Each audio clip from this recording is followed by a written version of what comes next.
Hello, I'm Drago Indjic and I will present this very early version proposal for a research that is going to explore the use case for decentralized finance and new 5G devices in creative arts. There are about a dozen slides, and this is a follow-up to a paper presented last December and a recent online seminar that are available by clicking on these illustrations on the right side. And I'm going to review smart city culture, emphasizing modern performing arts, two creative projects that anyone young would love to see, followed by description of possible tech and legal foundations for future apps, leading to the concept of decentralized arts, and therefore scanning the research horizon that is in the front of us. This is a collaborative effort. I'm very grateful to two artists, Carol Edrich and Jonathan Kwesi, for support, as well as Queen Mary, University of London, who expressed interest in this project. The current smart city tech infrastructure targets safety and efficiency, like policing, rather than living culture or happiness of citizens. And this results in paradox that the best places to live are not always the most valuable real estate properties. The value of urban heritage or urban life is not just material, locked up in museums. It is intangible, it is experience of communal life, urban buzz that is encompassing diverse subcultures. And this is acting like a magnet for young and digital nomads. Young and happy urban dwellers will be more productive because of their emotional well-being, resulting from diverse social interactions. And there will be policy-level advantages. We can reach out to underprivileged, deprived communities and make our cities more appealing, thereby increasing our soft power. I'm sure that any artist will present the next 3 slides with more passion and depth, but I'm just an engineer and this is an improvisation. The modern performance artists are going beyond static digital objects and installation in metaverse. They are trying to facilitate dialogues and communication between people.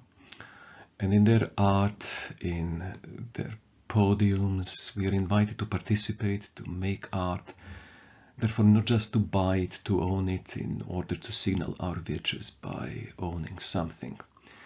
And they can cross urban communities, borders and languages, and in their projects we are not celebrating some false projections of ourselves, but our active participation, our play, our ability to reach out to other them, people whose cultures and languages are very different to our own.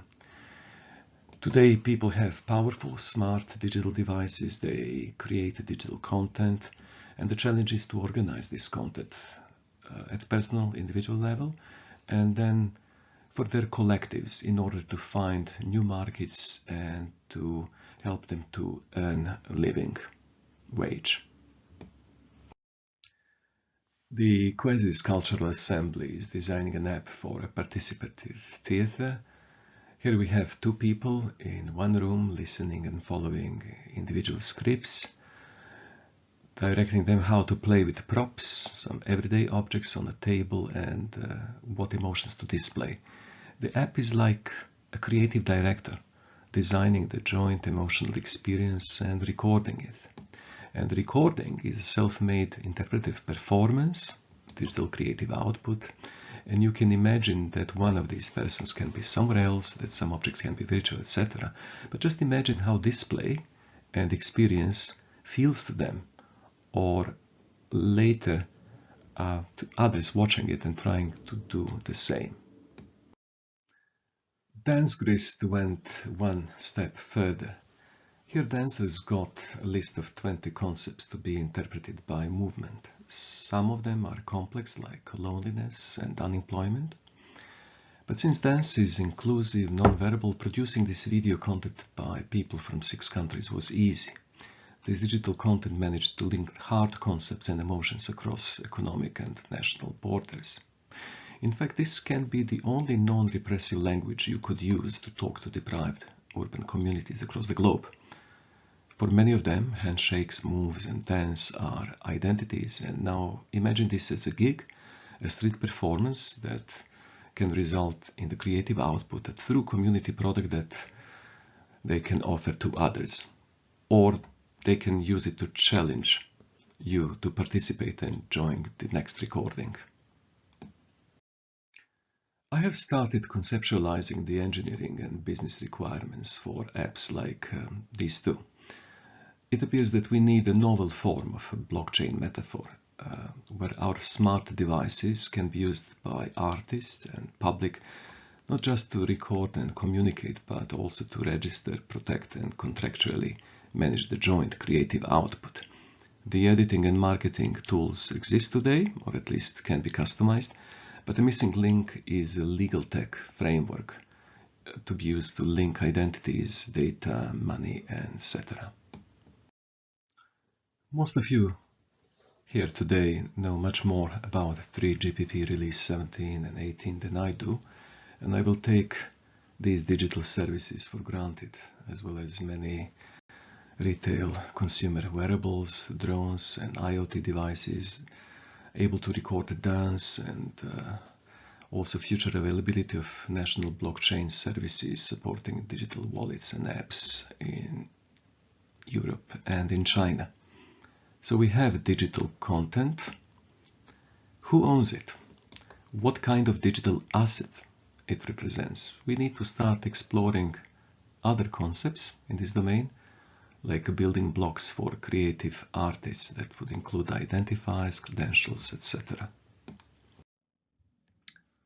The core data element in these frameworks is decentralized identifier, and today absolutely anything can present a DID subject.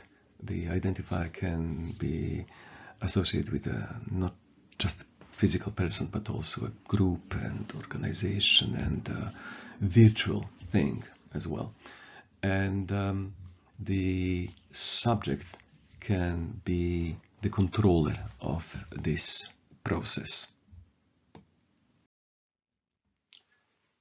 Therefore, we can resolve identity of just about anything. At the next step, we have to protect the creative rights in order to enable artists to control their identities and identities of their output by themselves, without having to submit to centralized third parties. Differential privacy, pseudonyms are possible, and the new European Union proposal, ADAS 2, will enshrine this in law, and even GSMA is doing the same in telecom industry, as this citation shows. This sovereignty of identity is the step forward in protecting creative artists from centralized distribution platforms like Netflix and Disney and Amazon's, as well as centralized financing options. A law is protecting rights and assets in economics, and in this case we have creative output, creative works as an asset, with many related questions, including authenticity and copyright and trademarks, etc. And legal tech is this bridge that we can make between digital assets and contracts in order to make the economics fair for creatives. The essential component of new apps will be a creative's digital wallet. Instead of having multiple social network and platform accounts with Web 2.0 style constraints and limits imposed by the big tech platform companies like Google and Amazon, we could offer a single decentralized Web 3.0 style wallet for identities, content, and credentials. Therefore, there is an opportunity, or even a right, a self-governing wallet that would be able to enter the contractual agreements. Artist's identity and content is not going to be simply sold off to any platform or pooled or pushed around on a gatekeeper's whim. Moreover, this can be done for the artist collectives to support portfolios of creatives. This digital wallet can control, therefore own any digital assets or DID subject. As Carol Edrich points out, it can be a dance or a meme, and it can be even hyperlocal, like valid within a particular IoT beacon in a street. The legal tech should be extended in this direction. Contracts and rights should reflect what tech and people can produce. Moreover, this collective and community-made art constitutes cultural assets, assets with economics that artists can preserve and enjoy, earning their living, and therefore ultimately making cities more valuable and desirable for living. Clearly, Web 2.0 platforms currently enjoying monopolies on storing and distributing digital creative content will not like this development as much as banks and governments don't like Bitcoin. We simply need better contracts. So, a few research questions that we would like to address would include tools and tech for capturing creative artistic output, which means identities, scenes, podiums. We would like to survey the frameworks and apps that are available to do as many recordings, experiments in the wild of this street art, and ideally to try to experiment in bootstrapping decentralized markets for these locally produced creative content. And this is where we need to integrate law and economics with concepts of authenticity and ownership and contracts applied to works of art in order to change the bargaining power in favor of creators rather than distribution platforms. And we believe that the first step would be to create the concept of art wallet, creative and performing art wallet, digital wallet, and try to integrate this wallet in contracts and interface that with various other platforms.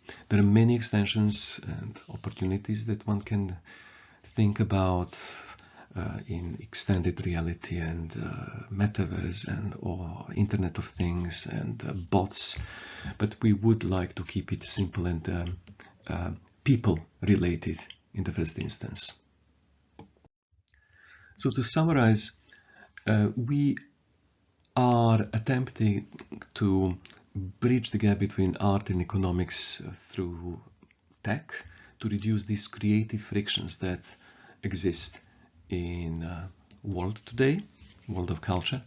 We are thinking and anticipating what future social apps and digital mobile services can do, whereby bring your own device concept will be applied to anyone making art or participating in art.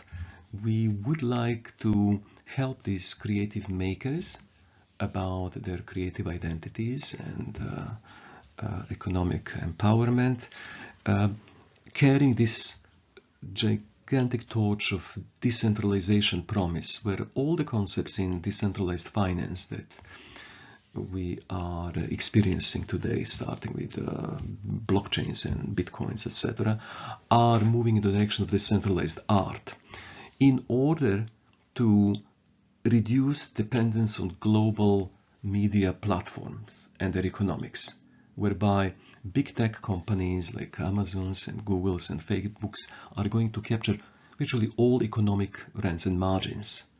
And to reduce these frictions, we need to find alternatives to their platforms that are permissioned, therefore costly, that involve a lot of gatekeepers and curators that are actually reducing access to creative, local, self-made art. Finally, here is a short list of links to various sources illustrating the concepts. We're at early stage, anticipating opportunities presented by 5G and Web 3.0. And as a senior scientist and investment professional with a 37 years long IEEE membership tenure, I have been encouraged to jump into this new interdisciplinary domain rather than just think of a particular piece of technology after talking to Sir Alan Wilson back in February, who wrote a book on urban entropy some 50 years ago. We are interested in business and research collaboration, funding opportunities, and I'm looking forward to receiving your comments. Thank you very much.